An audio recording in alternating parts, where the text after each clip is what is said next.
গণতন্ত্রের প্রতি বিএনপির আগ্রহ কোনো দিনই ছিল না। ৭৫ থেকে ২০০৬ সাল পর্যন্ত তারাই গণতন্ত্রকে ধ্বংস করেছে বলে অভিযোগ করেছেন আওয়ামী লীগ সাধারণ সম্পাদক ওবায়দুল কাদের।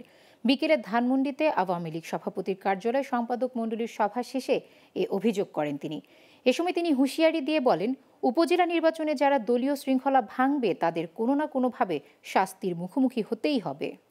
বাংলাদেশের গণতন্ত্রকে ৭৫ থেকে ২০০৬ সাল পর্যন্ত ধ্বংস করেছে। প্রহসনের নির্বাচন ১,২৩,০০,০০০ ভুয়া ভোটার, হানা ভোটে ১১৪% ভোট, এসব কিন্তু তাদেরই